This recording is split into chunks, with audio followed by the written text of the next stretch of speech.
East India company जो थी बहुत पैसा कमाती थी।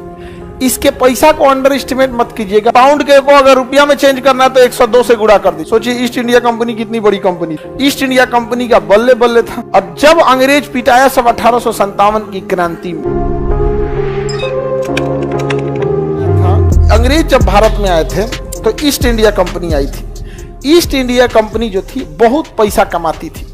इसके पैसा को अंडर एस्टिमेट मत कीजिएगा। उस समय ये 4 लाख पाउंड राजा को देती थी। कितना? 4 लाख पाउंड। अभी 1 पाउंड कितने रुपए का है जी?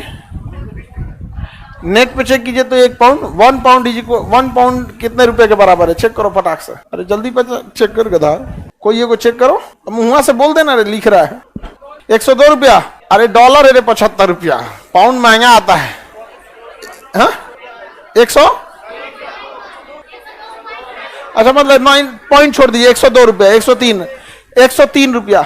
सोचिए 4 लाख पाउंड क्या देता था? पाउंड। ये पाउंड के को अगर रुपया में चेंज करना है तो 102 से गुणा कर दीजिए।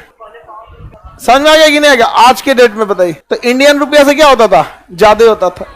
तो ब्रिटिश ईस्ट इंडिया कंपनी एक कंपनी थी जो भारत में आके क्या करती थी? जांच करती थी। बाबू काहे खुश हो तुम लोग बाबू? पिंक टी शर्ट वही गुड़ा कर रहे हो? रहने दो। यहां समझिए ध्यान से।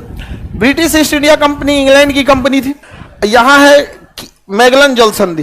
कौन सी जल संधि? मैगलन जल संधि। और यहां है केप ऑफ गुड होप। यहां क्या है? Cape of Good Hope. और यहां क्या है? मैगलन जल संधि। तो मैगलन जल संधि के इधर जितना व्यापार रहेगा ये ब्रिटिश ईस्ट इंडिया कंपनी करेगी, और केप ऑफ गुड होप के इधर जितना व्यापार रहेगा ये ईस्ट इंडिया कंपनी करेगी। सोचिए ईस्ट इंडिया कंपनी कितनी बड़ी कंपनी थी। यूरोप में व्यापार ईस्ट इंडिया कंपनी नहीं कर रही थी। ईस्ट इंडिया कंपनी बाहर एक्चुअली इंटरनेशनल व्यापार कर रही थी और राजा को 4 लाख पाउंड दे रही थी। बेहतरीन राजा खुश था। बिना किसी मतलब 4 लाख पाउंड क्या हो जा रहा था? पैसा मिल रहा था। ईस्ट इंडिया कंपनी का बल्ले बल्ले था ब्रिटिश ईस्ट इंडिया कंपनी। अब ईस्ट इंडिया कंपनी जब धीरे धीरे आगे बढ़ी तो उसमें कुछ कमियां आने लगी थी, क्योंकि कुछ शिकायतें भी आ रही थी ब्रिटिश ईस्ट इंडिया कंपनी में। तो राजा जो थे ना वो इंग्लैंड में बैठ के ईस्ट इंडिया कंपनी के लिए कानून बनाता था। इंग्लैंड में बैठ के किसके लिए कानून बना रहा था?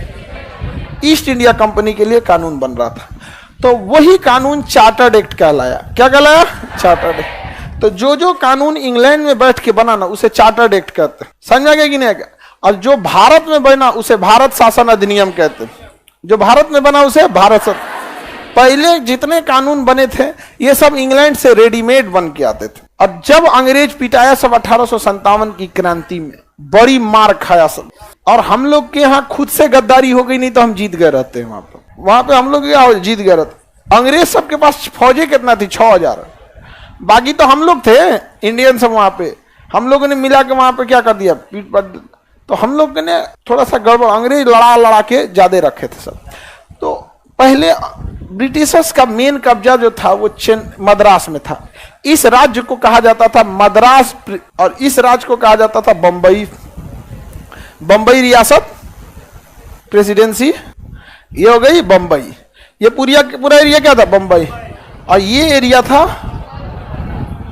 बंगाल। ये एरिया बंगाल। तो अंग्रेजों का बेसिकली कब्जा कितने जगह पे था? 3 जगह। इन्हीं तीनों जगह से मिला के ईस्ट इंडिया कंपनी अच्छा खासा रेवेन्यू किसको दे रही थी? राजा को दे